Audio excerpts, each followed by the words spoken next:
बुल्ढाना जिले के खामगांव शहर में देर रात एक दर्दनाक सड़क हादसा हुआ। नांदुरा रोड स्थित होटल पुष्पांजलि के सामने ड्यूटी कर रहे दो सुरक्षा गार्डों को तेज रफ्तार कार ने कुचल दिया। हादसा इतना भयानक था कि दोनों की मौके पर ही मौत हो गई। यह पूरी घटना सीसीटीवी कैमरे में कैद हो गई है।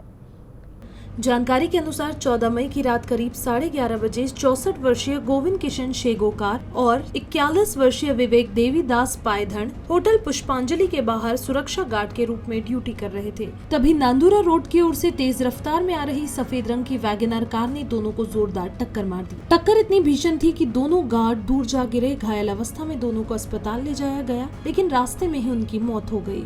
इस मामले में जांच करते हुए पुलिस ने सीसीटीवी फुटेज से आरोपियों की पहचान की।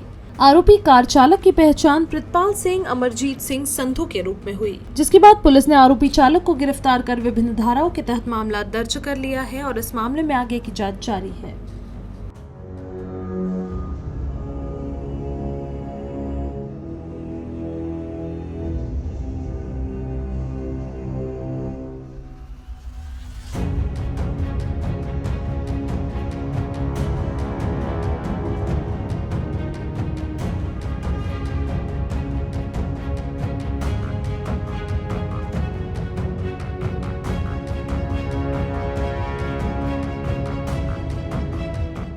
MH15 GF 8073च्या चालकाने त्याचे वाहन भरधाव वेगाने चालवून त्या दोघांना उडवून दिलं आणि त्याच्यात त्या दोघांचा दवाखान्यात नेत असताना मृत्यू झालेला आहे।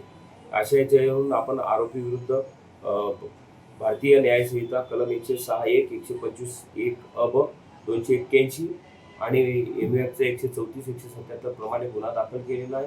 गुन्ह्याच्या तपासात आम्ही वाहन चालक हा तिथून घटनास्थळावरून पसार झाल्याने तात्काळ सीसीटीव्ही फुटेजची पाहणी करून चालक आरोपी निष्पन्न झालेला आहे। आरोपी प्रितपाल सिंग अमरजीत सिंग संधू राहणार अनिकेत रोड खामगाव हे वाहन चालक आहे। यांना सदर गुन्ह्यात अटक करण्यात आलेली आहे। गुन्ह्याचा तपास सुरू आहे।